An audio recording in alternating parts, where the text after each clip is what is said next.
Reality is debatable. Mysteries, mindfuck and magic. A podcast where the imaginal meets the phenomenal. With Bernhard Reicher and Rudolf Stark.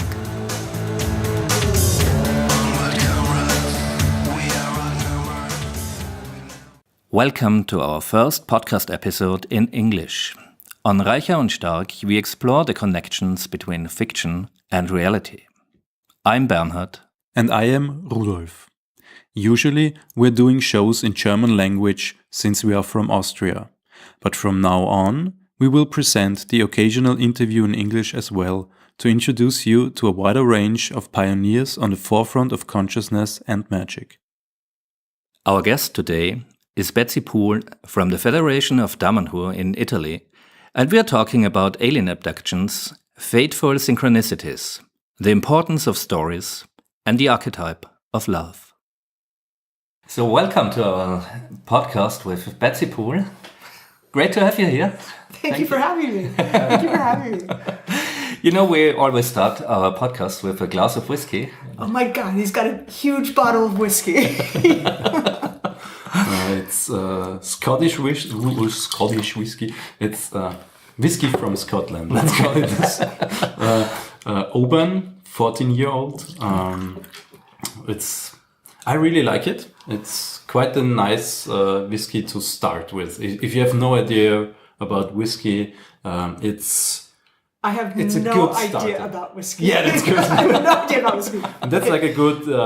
This is my virgin whiskey experience. Ah, nice. Yeah. So yeah, that's how, like when you. That's like how Scottish whiskey should taste in a way. In your in your opinion. Yeah, it's like the standard. I measure good whiskey. Okay. Yeah. Okay. And then wait, there's you speak with such authority about the whiskey. Yes, and I have basically no idea about whiskey. I just started a few months ago. I'm so proud to have him introduced to whiskey, and now it's. So do you get loads of free whiskey now? I wish. All right, guys, loads of free whiskey. Come on. Yeah. We need sponsors. You need sponsors. You do. Yeah. Wow. So here's to our future sponsors. Indeed. Yep. Cheers. Cheers. Good eye contact. That's good.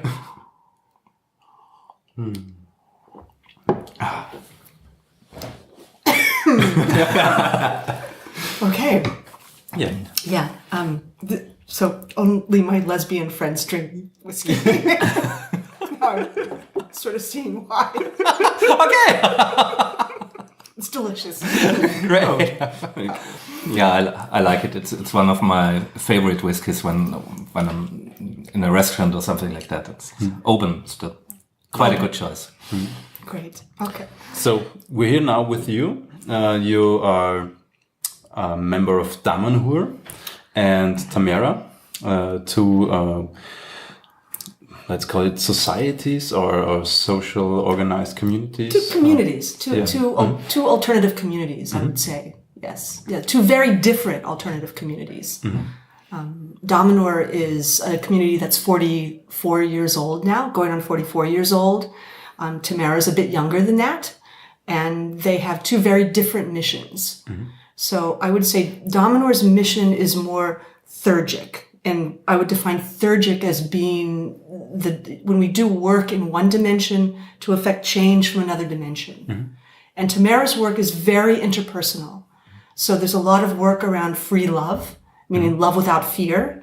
So open sexuality, which is very diverse from the work in Damanhur, which is really much more magical.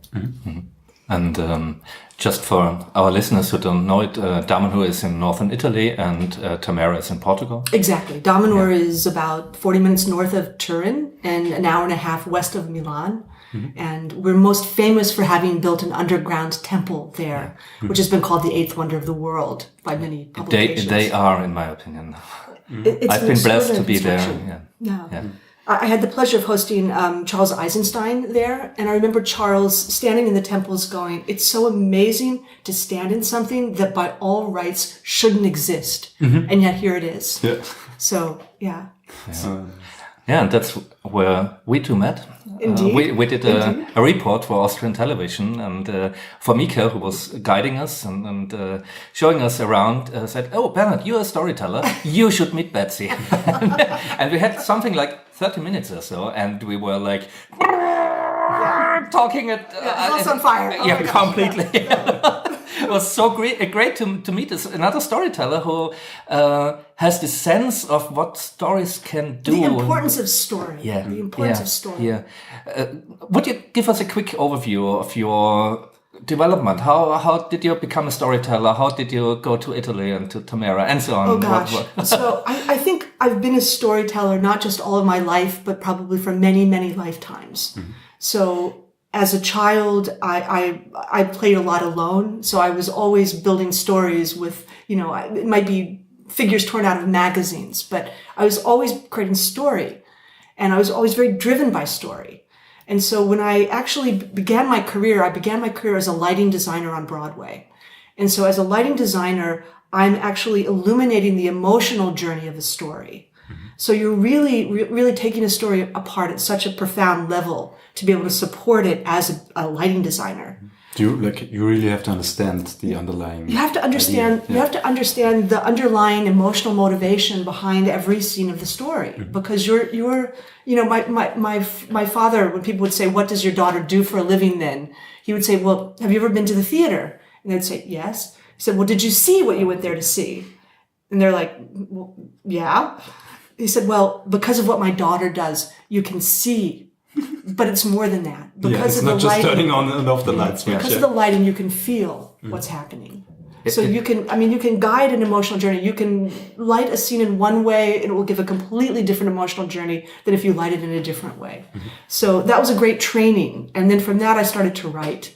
And for many years, I was a screenwriter in Hollywood, produced one film, sold films, but had one film that I wrote and produced. And then I was called, really, to Damanhur. And my family and I became the first American family to live in Damanhur. We moved there in 2009. And over the course of some of my initial work there, I awakened to the fact that I had been called there because I'm a storyteller. And that, in fact, the time had come to share this story of Damanhur with the world. So for 5 years, I worked very closely with the community to actually look at all the intellectual property in the community and look at how we could begin to make that accessible to the outside world. And the most interesting part of that was within the esoteric archive in Damanhur, I discovered what I believe to be the most cohesive, comprehensive mythology of humanity that I've found represented in the Western world. Mm-hmm. And it was not laid out in any one place. It was bits and pieces that the spiritual founder of Damanhur had delivered to the community in different courses, in different saratas, evening meetings, over the course of 40 years. And it had never been assembled in a way that it could be seen in any kind of, it's not a linear story, mm-hmm. but it had never been assembled in any way that you could see the events juxtaposed against one another. Mm-hmm. So I, with the support of the community, really mined the esoteric archive, interviewed and mined the knowledge of different people, from the esoteric physicists there to other people who really were containers for different pieces of the story. And I built a story room. And that story room is really a series of index cards that are the story points in the esoteric history of humanity. Mm-hmm. And every one of those index cards represents a vast amount of content in our esoteric archive. And over the course of the past 3.5 years, I've had some of the most brilliant storytellers on the planet come through this room. And going through this room is almost an initiation experience. Like with every good story. Well, with every good story. Yeah. But the thing about this story is, because it's nonlinear, you have to find a way to convey it that the human brain can unpack it and access it. And I don't know if your listeners are aware of Jean Houston. Jean Houston was really the heir to Joseph Campbell's work. Yeah. She was one of Joseph Campbell's closest friends. And Joseph Campbell had predicted at a certain point that at some point in the future, a mythology of humanity that wouldn't represent the story of any single people's or religious system or culture or nationality would emerge. Mm-hmm. And it would be the mythology of humanity that if you were on the moon looking back at the earth, would be vibrating from the planet. Mm-hmm. So the mythology of global consciousness. So a mythology that represents global consciousness. Mm-hmm. Wow. And so Jean had the pleasure, she's been a visitor to Damanhur several times, and I spent 4 hours with her in the story room. And at the end of it, she said to me, you know, Betsy, I believe this could be the mythology that Joe predicted would emerge. And there's one issue with it. It goes beyond the worldview of 90% of the people on the planet right now. Mm. And it is completely supported by current frontier science. Yeah. So you now need to connect with cosmologists, physicists, researchers who are working on the frontiers of science, where science and consciousness meet. Because absolutely everything that you've shared here, for as science fiction and outlandish and outworldly as it may be, feels completely resonant to me and is completely supported now by frontier science. That's one of the most impressive things I've experienced talking with you, and over the few days we spent last year, and following the work of Damanhur, of all the high-ranking names that you are connected to. I mean, you are some kind of a representative for Damanhur. You're doing this. I'm not an official ambassador, but I'm a connecting point. Mm-hmm. So, I mean, I'm 55 years old, and I've spent a lot of my life traveling and working all over the world. So I have this vast network, and that's all sort of come together. And Damanhur is a magnet for the world's cutting-edge thinkers. So, you know, this and artists and philosophers and healers so on. and Barbara Marx Hubbard in her Wheel of Co-Creation identifies 12 sectors that a full spectrum community, as she calls it, would touch. Mm-hmm. And she's identified Damanhur as the only community in the world that touches all 12 of those sectors. Mm-hmm. So we're really a magnet from any of those sectors. So people say to me, what's your day-to-day life like? And I'm like, I can't even describe it to you. Because, the Pope could arrive tomorrow and I'm taking him into the story. I mean, I really don't know. I'm going to get a call from the welcome office or the PR office saying, so-and-so is here. Could you spend time with them? And then I will take them into the story room and take them through this experience. And that in turn connects them to someone who connects to me. So, I have people coming from all over the world to come into the story room. We're really looking at a design question when we're all together there. And the design question is, how do you put a new and ancient mythology into the collective consciousness? Mm-hmm. Right now it's happening one visitor at a time. Mm-hmm. And at some point, I think that will create a critical snowball effect. Yeah, we'll reach a breaking point. Right? It will reach a breaking point because this is going into the minds of some of the world's, most famous writers. So at some point, this is reflecting in their work. And, I was a filmmaker, so I'm very aware of protecting intellectual property. That's not my feeling about this. This is not someone's intellectual property. This is a history of humanity, and it needs to be in the world. And so any route that can take that will facilitate it going into the world, I'm available to try to help that emerge. So as I said, I was really impressed by all these high-ranking names of famous scientists, and as you said, cutting-edge scientists. It's not like some lunatics or some crazy hippies. Let's do some name dropping. Who was there? So some of these people have not visited yet, but what happened was an associate, Ervin László, and I don't know if your listeners are aware of his work. Most likely not, I think. So Ervin László is 85 years old yesterday, by the way. And Ervin is one of the founders of systems, systems technology. And he's a philosopher who has written 91 books on consciousness. So if you've heard the term the Akashic field, that term was popularized by Ervin's work. And Ervin was one of the original members of the Club of Rome and the founder of the Club of Budapest. So also with people like the Dalai Lama involved in that collective. So Ervin has a legacy project, which is called the László Institute for New Paradigm Research. And he creates a series of think tanks where he invites in people who are at the absolute apex of their field. And these are all people who, within their field, whether it's science or economics or education, all reached a glass ceiling. And until they could bring consciousness into their very advanced work, they couldn't move any further. Yeah, exactly. So I'm part of a collective that's working to actually shift the current paradigm in science away from material science. We're living in a world right now that's based on an aberrated worldview that comes from Darwinian and Newtonian science, which is a piece of the story.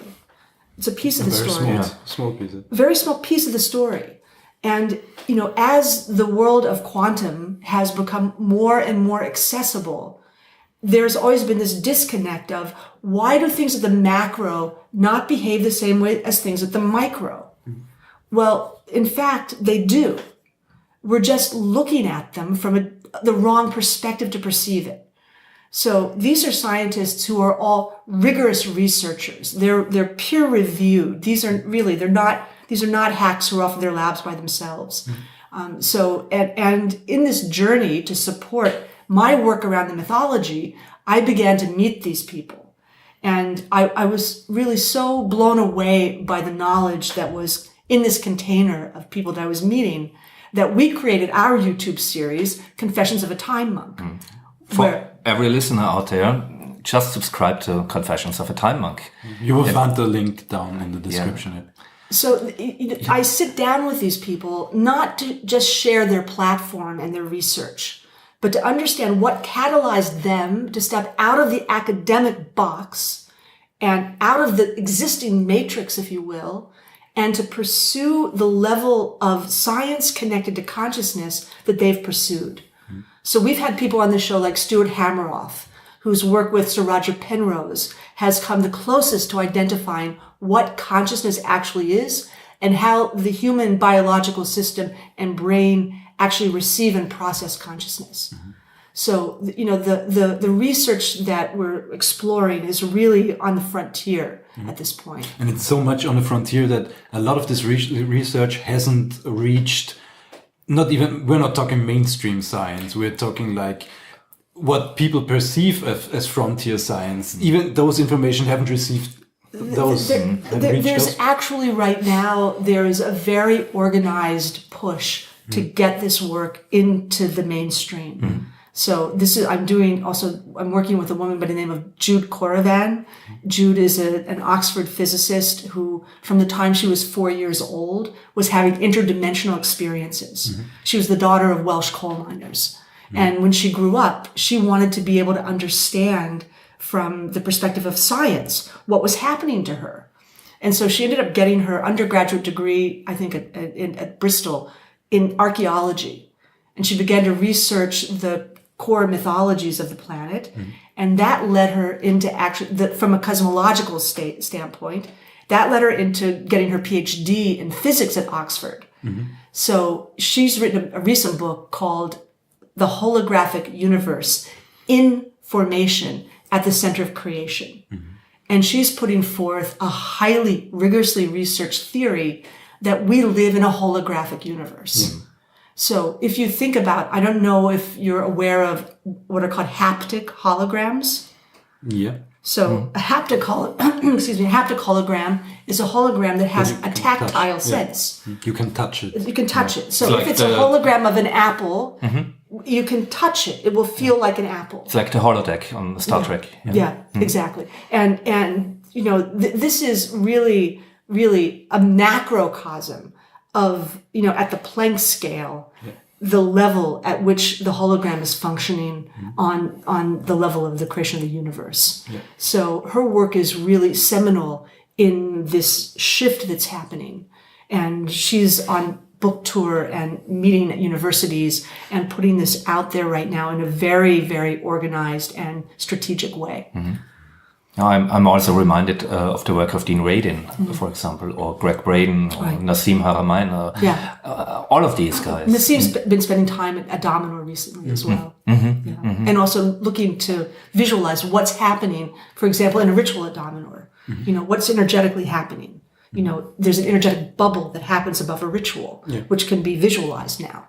So what we know is going on is increasingly being supported from science actually verifying that. What do you mean by visualize? Like putting on screen or what? So putting on a screen. So actually studying what's happening in the energetic field. What's so like happening. the technical Devices. Devices that you can measure these. Exactly. Oh, nice.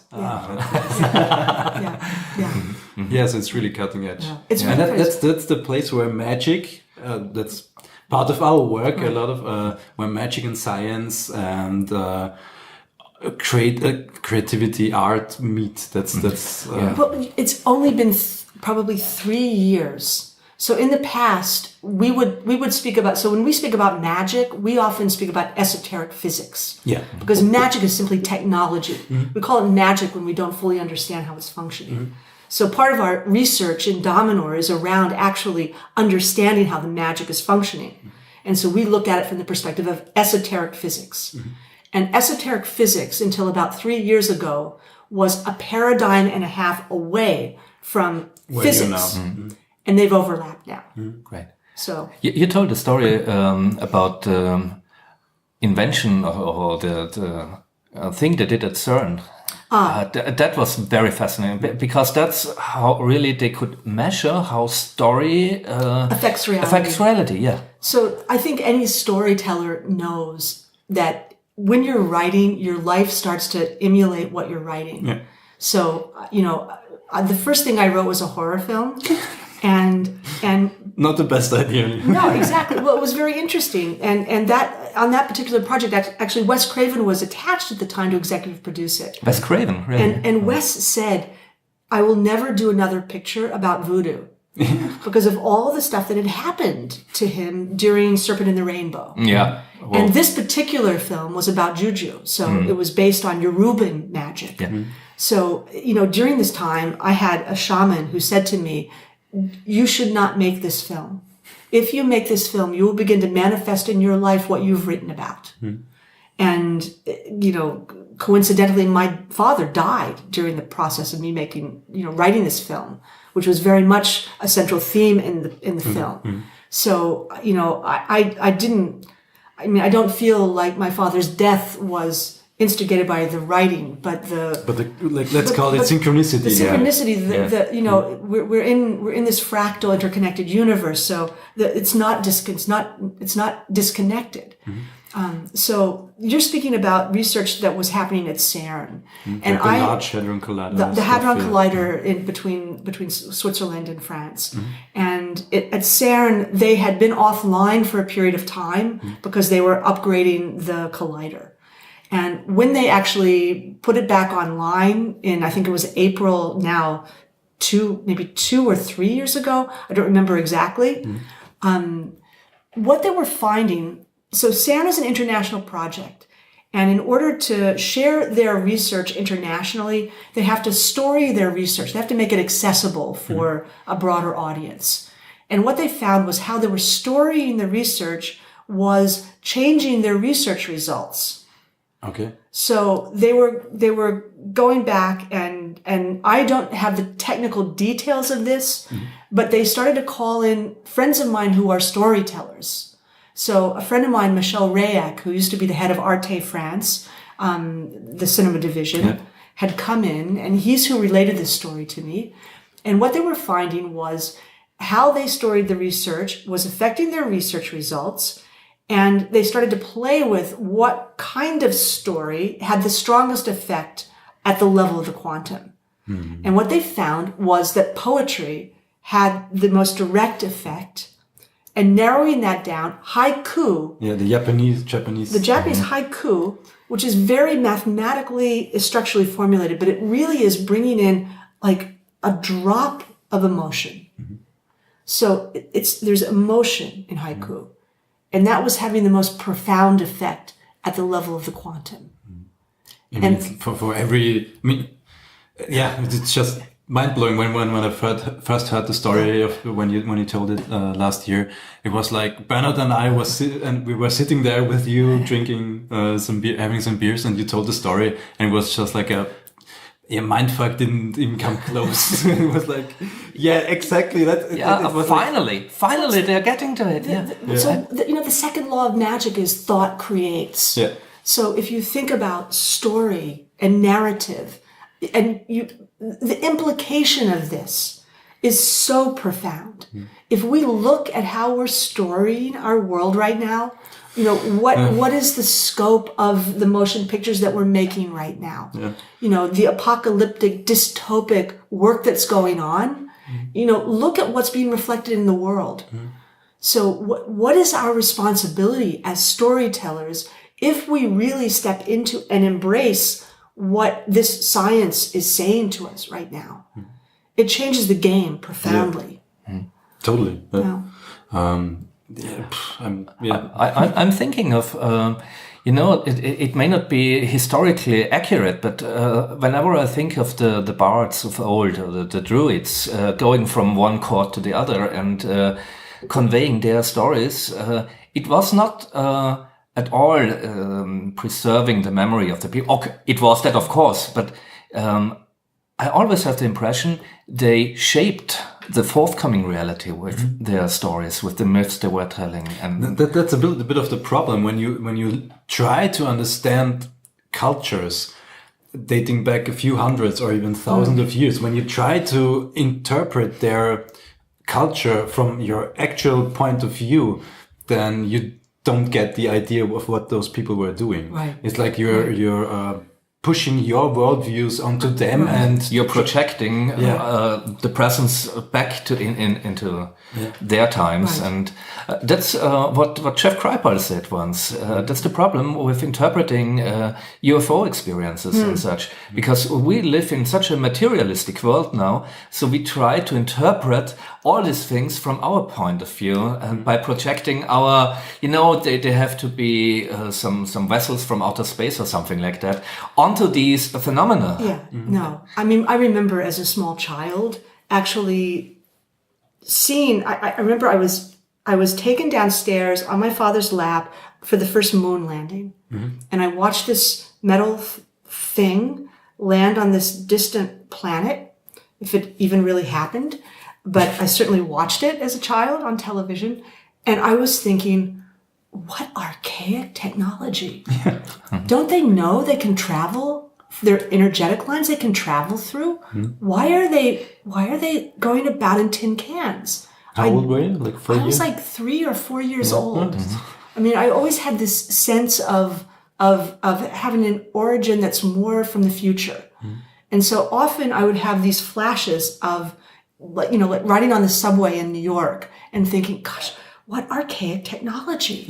Why can't we just teleport? I mean, why, there's some memory in my being of a very different world than the material world that we're living in now. I had the same thing when I was like 4 years old. I started to talk with my father about other dimensions. I was like, why don't we walk through portals and beam us to other places? It was like, it's hard to describe. My father was totally he was what's the word? He couldn't cope. Overwhelmed by your perceptions? Yeah, not in a positive way. It was like, what the fuck is he talking about? I was talking and oh my God, my prejudice. Yeah, it was like other dimensions, and I wanted to understand other dimensions. And my father was telling me like, there are like 3 dimensions, like length, height, and width, and maybe you could take time as a 4th dimension. I was sitting there and staring at him, and I said, "That's not the answer. That's not the answer to the question I was asking." It's really disappointing when you realize your parents don't know more about this than you do. And I was like 4 years old. That's just reminding me. When I was 4 years old, I remember sitting, like, watching Davy Crockett on television in the chair in my parents' bedroom and looking at the solid wall and knowing how to walk through the wall. I mean, I understood that it was not solid, that it was in fact made of something, vibrating, and that I could in fact walk through it. And at the same time, there was a voice that said, you can't do that in this lifetime. Yeah. It's not appropriate behavior. It will separate you. You can't do what you've come there to do if you do that. That's just so frustrating, isn't it? You know, I accepted it at the time. You know, I really accepted it at the time. And, you know, as my life journey has gone on and I've found myself in the position that I am now, in terms of the work that I'm doing in the consciousness movement, it makes sense. Yeah. You know, yes, of course, we could walk through walls if we're actually in the worldview and the space of realization of what this material, which is not really material, universe is, then we would be able to do those things. But we're here to actually help shift into that reality right now. So in some way, we're stewarding this shift in reality right now. And that's important. It's important to be in this reality to be able to help the shift. Exactly. So, you told us you had some abduction experiences as well. As a child, I was terrified to go to sleep at night.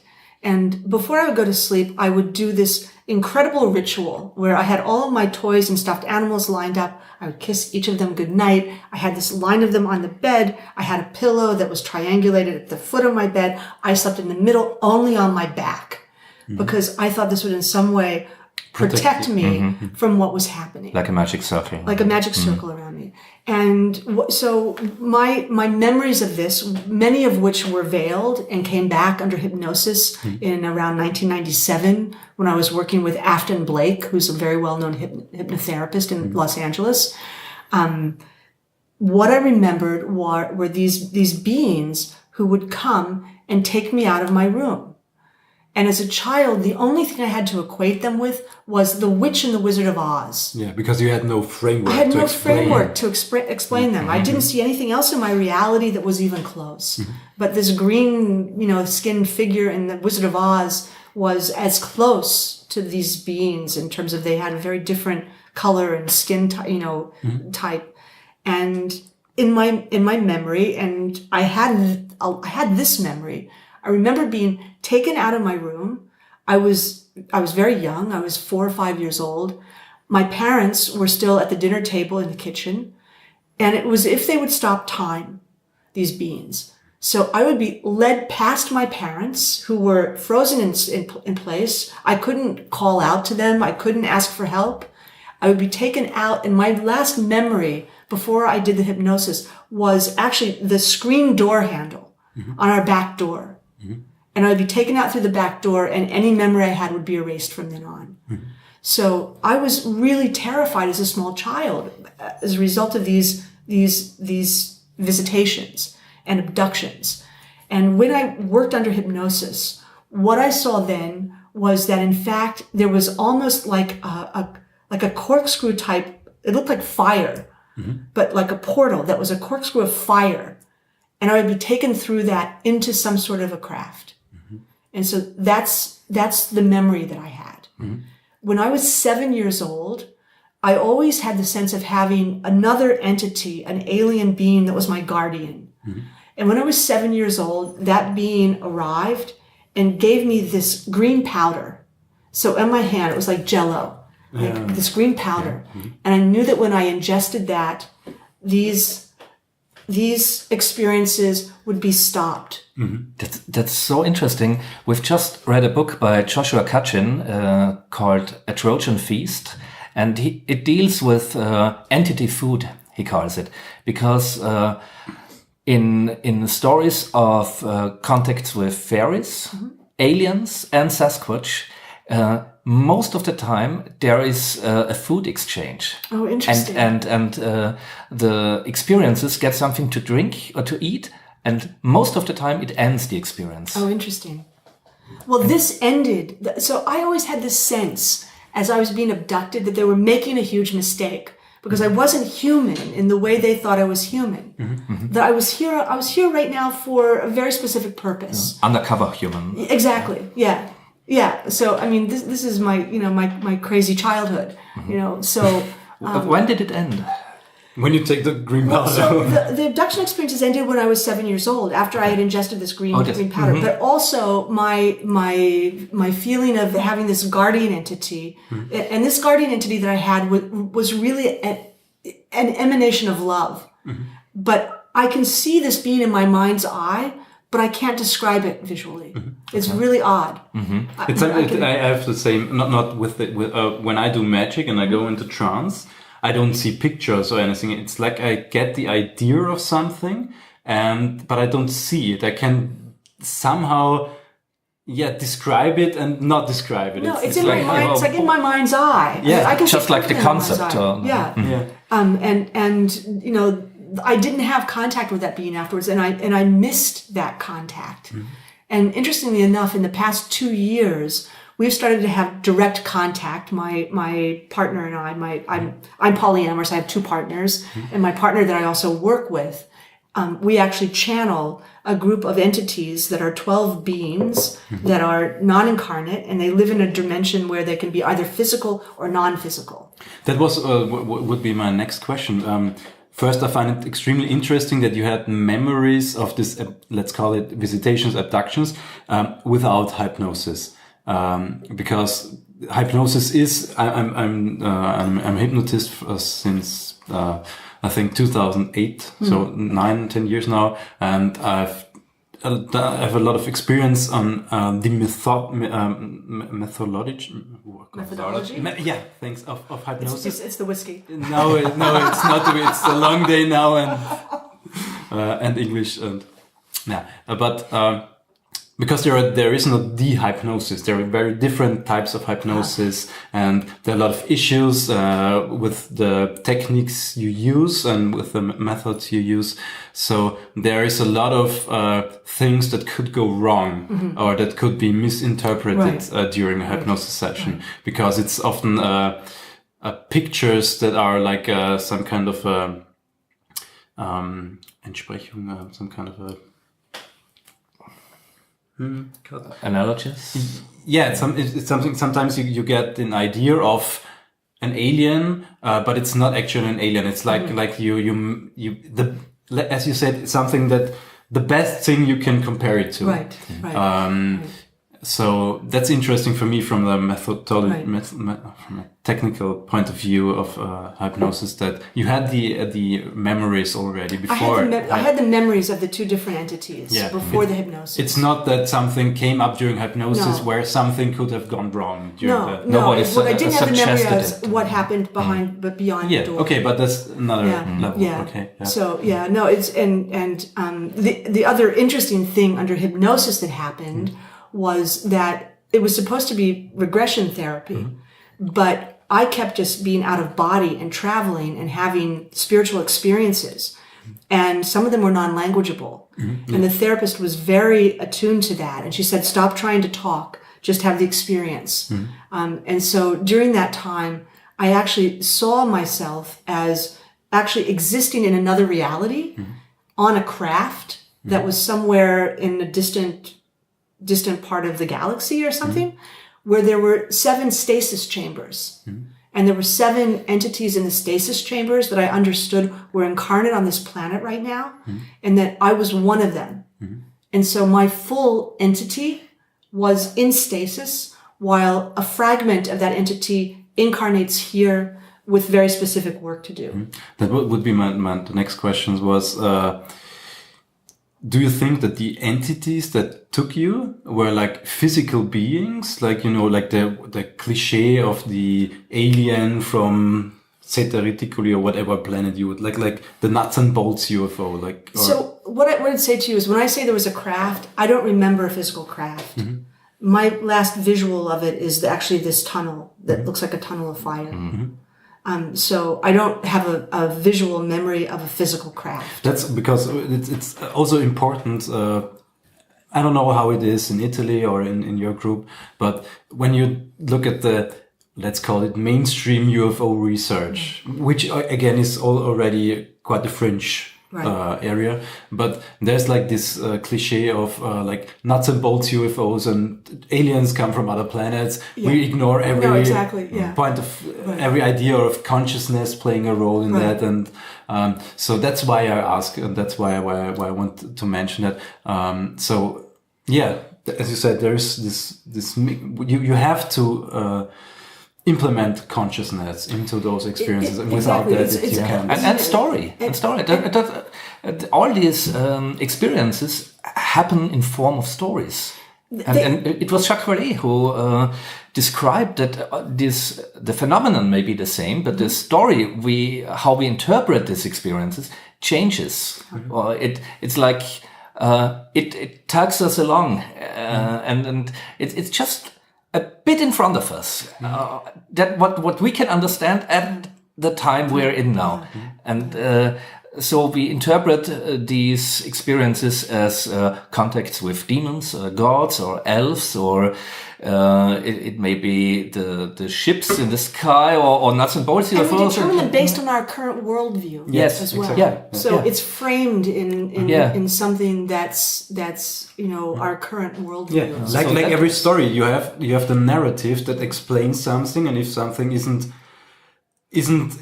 included in the narrative, you can't explain it. So you take the next best thing that comes close to it. Like your Witch of the Wizard of Oz. Right, exactly. So that's the importance for me, to get better stories. Yeah. That we have a better framework to interpret these experiences of the paranormal. Well, I think that's part of the key in this story room with this bigger mythology laid out. Because it actually gives source to some of the things that we're navigating right now. In the story, there were 4 magical battles that happened in ancient history. And in those battles, the soul force of humanity lost those battles. And in the détente after those battles, we lost senses, we lost archetypes. So we have now missing archetypes and corrupted archetypes. So as humanity, we're essentially living lobotomized for many tens of thousands of years. And I'm speaking about a timeline that doesn't match the archaeological record. And there are good reasons why it doesn't, because there have been disconnections in timelines. So, I mean, it's a really big story. It's a big topic. But the reasons why we're interpreting with filters on. And that's part of this transition that we're in right now. The reawakening of humanity is actually reconquering these lost senses, redefining and finding these lost archetypes.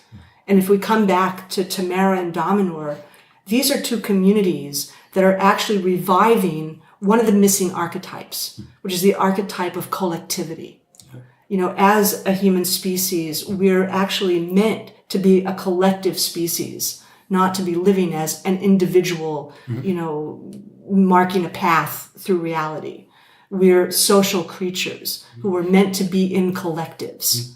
So that's a result of our research here. That we had it was like in the distant past we had like some kind of a hive type, like animals, like a group mind in a way. Then whatever happened, and suddenly we were disconnected and were experiencing extreme individuality with all the problems that arose from that. And the next step would somehow be a connection of some kind of a synthesis.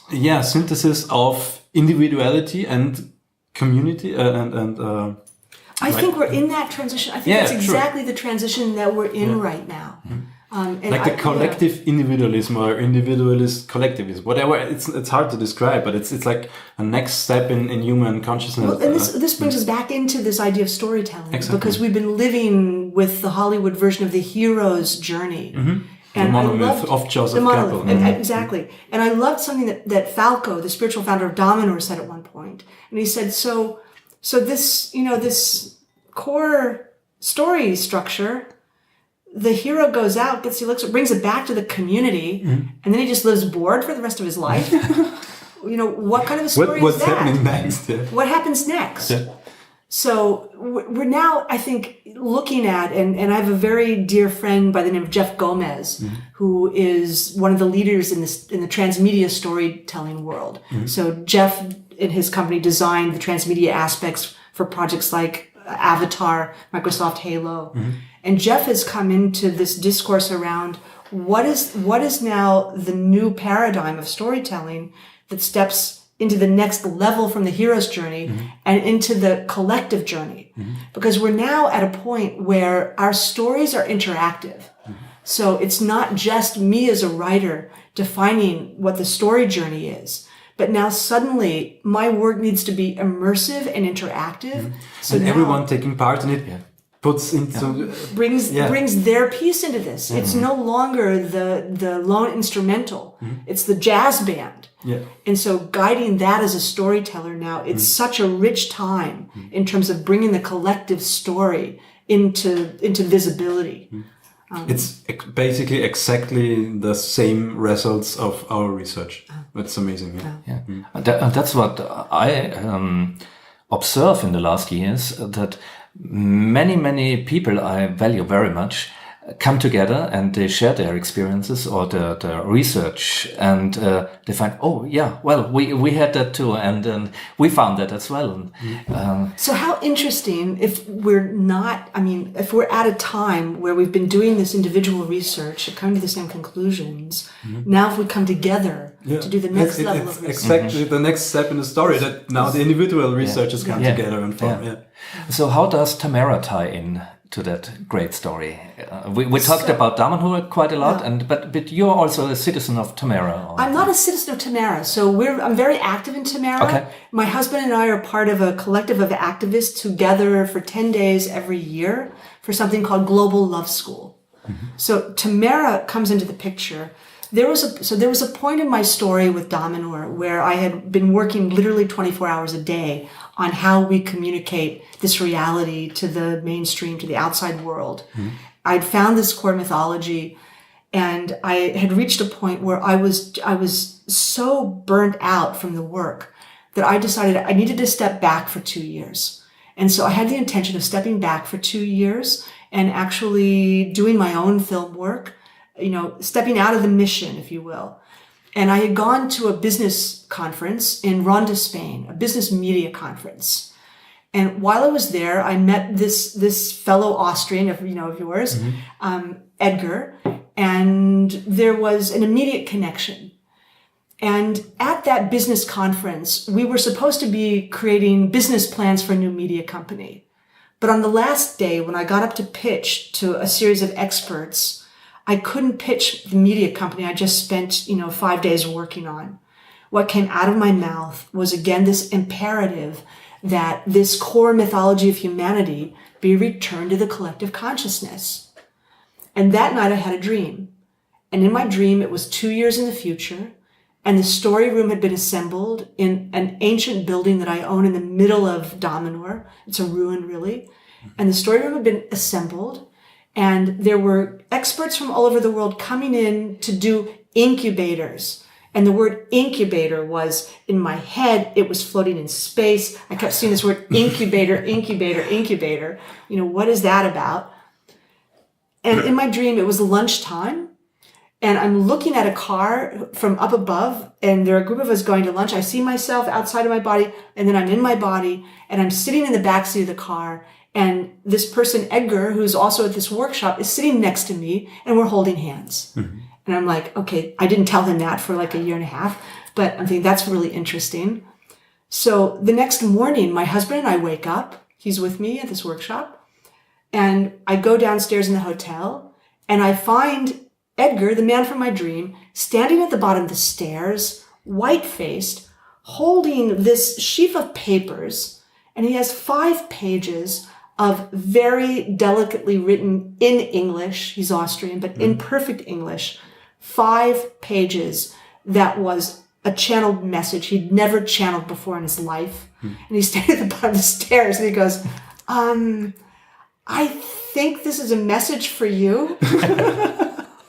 And so it was essentially 5 pages of very detailed instructions around this work that I had dreamed about the night before. And at the end of it, the message said, we're introducing you to Edgar Bultemeyer. The two of you are meant to be working together. If you agreed to work together, which you must do by the end of this month, then more information will follow. Okay. So that was how we met. And, we've joined forces in this work now for, this was in 2014. And we've been working together ever since. So, and a lot of other information, on a regular basis. And if you remember, I told you that I had under hypnosis, this experience of seeing myself in stasis in a craft with 7 other bodies. Edgar, not knowing that story, when I had said to him, look, I can't just take a random channeled message. I need to know what the source of this message is. Yeah, sure. Yeah. You need to actually somehow meditate on this research. Who the heck is talking to us from some other realm? Yeah, channeling is a great technique, but it's just a technique. It could be anybody. It could be the fox next door. It's like picking up the telephone and dialing an arbitrary number. Exactly. Yeah. And so, he did the work to understand who and what he was channeling. And they gave him very detailed information. And this was the confirmation for me. They said to him, earlier in the 90s, Betsy under hypnosis saw this craft with 7 bodies in stasis. There are now 12 of you. And you're all incarnate on the planet as part of this mission. And I hadn't told him about my experience with the 7. Yeah. And so them saying I had seen the craft with the 7, and now there were 12 of us, of which we're 2 of those bodies. Edgar is one of them. Is one of them as well. Was a pretty solid confirmation of what he was channeling. And I also now channel this group. And it's this group, it's our soul group, essentially. It's a group of souls who are committed to this work together. And in that reality, they have the capacity to be either physical or non-physical. When they're in the status of non-physical, we can't reach them. When they're in the status of physical, we can reach them. Okay. And they've been very specific and very strategic about what they'll reveal to us when. And so we've been getting consistent messages from them with really very detailed instruction. Okay. And it was them who led you to Tamera? So what led me to Tamera was, after we began to work together, Edgar and I fell in love. So I'm 55 years old. I've been married for 34 years. I have a 16-year-old daughter. So I've been in a very monogamous existence for a long time. And this relationship was so compelling that I stepped out of my monogamous relationship. And in doing so, I knew I had to be transparent with my husband about it. And I knew I had to be transparent with my husband because of another person who entered my life who was one of the leaders of the polyamory movement in the States. So we can thank Paxis Calta for this. So Paxis essentially said, look, you need to be transparent with your husband. This relationship is too important. It's somehow divinely inspired. You need to be transparent with your husband because this is important.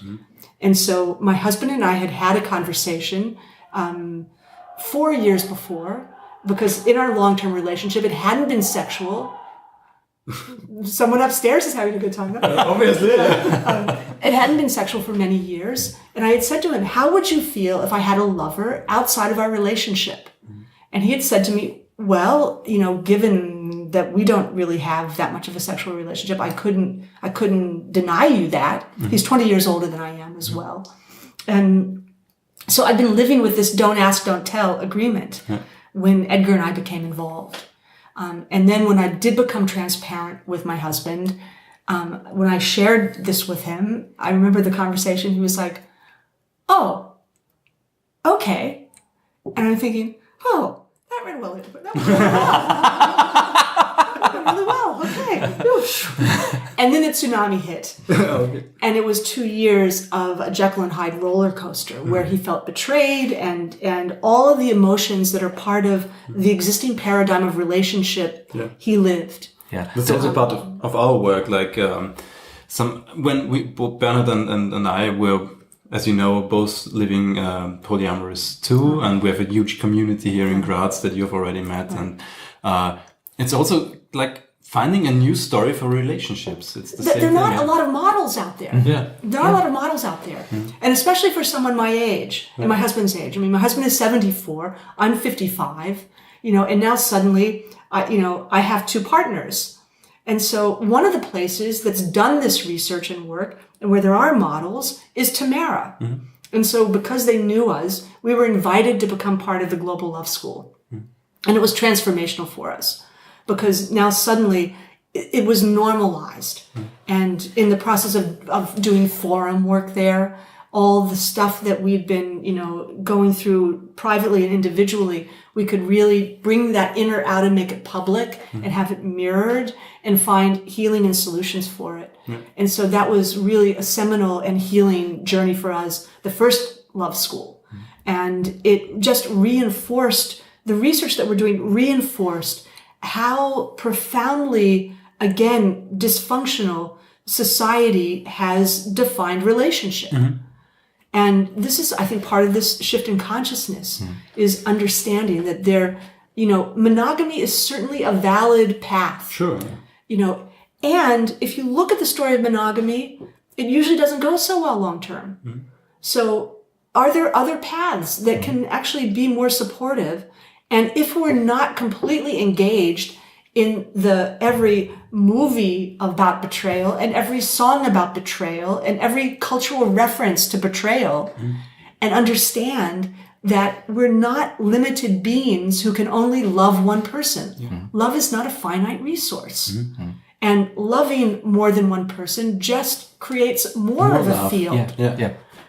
So if we're not just tied into the matrix of the old story where we're blocking ourselves and stopping at the betrayal, I'm hurt, I'm abandoned, and go into I've just received a great gift for personal growth. And if I can step through this, it doesn't mean jealousy doesn't still exist, and we still navigate jealousy. And certainly Edgar with his partner, she doesn't accept our relationship. So, it's been a really, really difficult journey for us. And many psychics have identified us as twin flames. And what we understand is part of our role as twin flames is to shift this resonance on the planet right now around love. Love is not an emotion. No. Love is the connecting fabric of everything in the universe. And Eros is humanity's way of actually touching and understanding that connecting fabric. One way. And one way. It has been corrupted. I think that archetype has been corrupted. Eros has been corrupted. And this was, so in our community, Falco, our spiritual founder, often said that the archetype of love has become corrupted. And in a meditation that I did in Tamera, on Monday mornings, we do what's called the Ring of Power meditation. And there's a central question that's asked. And at sunrise, people all over the world do this meditation. And the question that was asked is, what is Eros on a universal level? With the second part, what is my role in connection to Eros? And what I saw was immediately the information came in my meditation that the archetype of love is not corrupted. It can't be corrupted. The archetype of love is inviolable. It can't be corrupted. And then what I saw... But the individual, archetypes, the individual interpretations of it, they can be... What we've called love, which is not really love, exactly. is corrupted. And what specifically was corrupted was Eros, the sexual impulse between humans. And what I saw in my meditation was a thinker, like Rodin's thinker figure, sitting there with chains around it. And I heard, in my meditation that this was Eros enchained. And then I saw this gentle rainfall start. And what I heard in my meditation was these were droplets of consciousness. And every time a droplet of consciousness touched a chain on Eros, the chain dissolved. And then when I asked, what's my role in this story of Eros? It was that as women, we can be containers of consciousness for men. So if we can navigate our sexual relationships from this perspective of consciousness, then we're dissolving these chains around Eros and we're reclaiming this archetype for humanity. And it's an incredibly important archetype to reclaim. Yeah, it's one of the most important. Because I think that everything is connected to this energy. It's the a energy creation of energy. Yeah. It's energy of creation. Yeah. And Eros undercover in this way, the energy of Eros not expressed in a healthy way, that energy gets channeled either into violence or into mysticism, interestingly enough. Yeah. So, That for us, it's the picture of this energy. It's either sexuality, expressed as sexuality, it's expressed as mysticism, art, creativity, or violence in the shadow side of it. Yeah, Exactly. Again, the same results we come up with. Yes. So Tamera is really a peace community, and we're working with peace on all of these levels. So there's involvement. I mean, in our collective of Global Love School, we have Israelis, we have Palestinians, we have, people from Colombia, we have, we really have people from hotspots on the planet.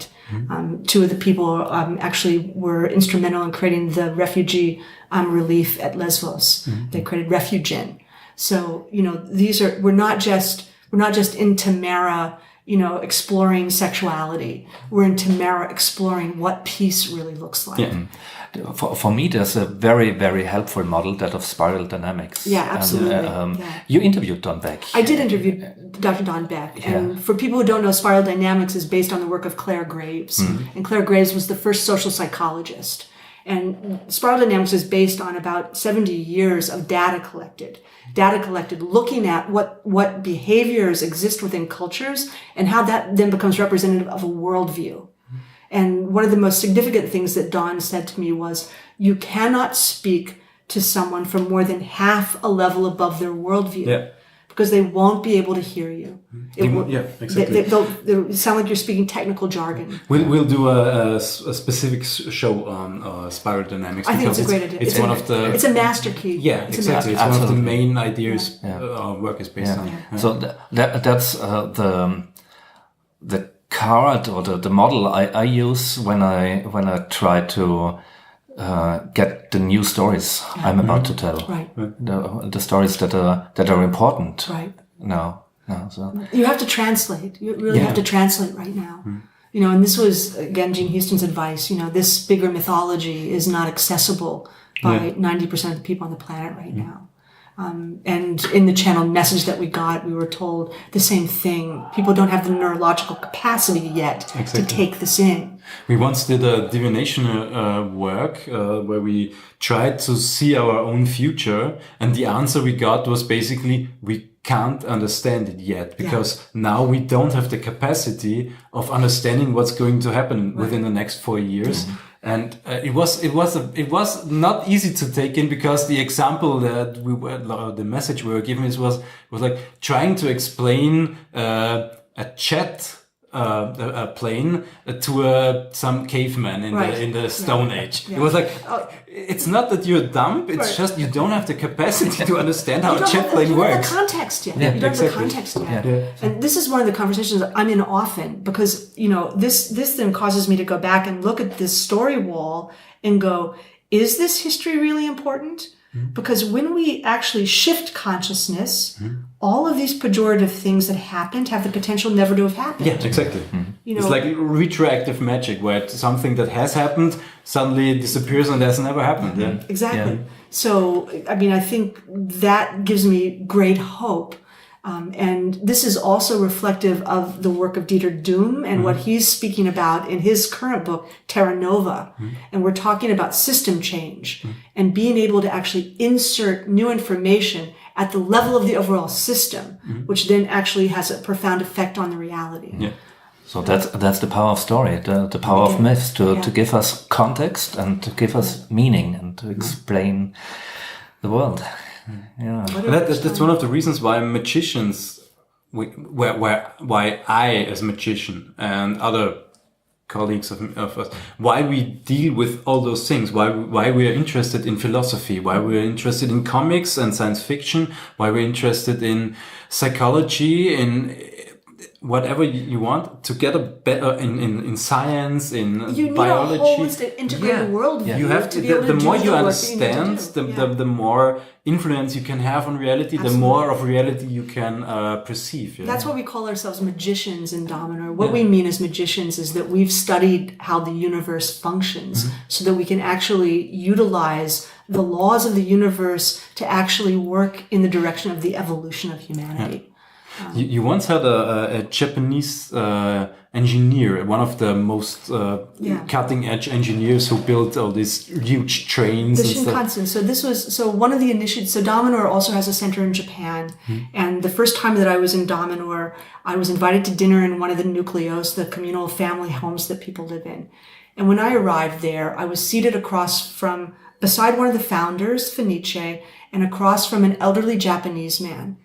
And he was introduced to me as an engineer, and the engineer who had actually been the inventor and conceiver and head engineer on the Shinkansen high-speed train technology project. So really like cutting-edge technology. Exactly, yeah. That's the magnet level. It's a magnetic system. And as I was going to the house that night, I was really completely wowed by Damanhur. And I was thinking, you know what? This is either, on the one hand, the most extraordinary community I've ever seen, or on the other hand, a mass hallucination. Yeah, like a big hoax. I'm 50-50 on it. And when I walked in the door of the house that night, the person who had saw me at the door said, "Tonight's going to change your life."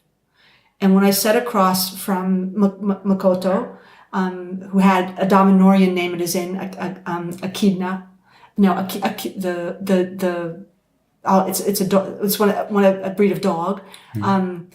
In Damanhur, people take animal and plant names.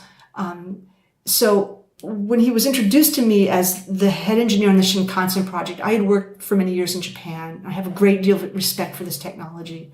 And as we began to speak, I said to him, "What brought you to Damanhur?" And he said to me, "In Japan, I live in a community that's like the Silicon Valley of Japan. It's at the absolute apex of human technology. And the work being done in Damanhur is light years beyond that."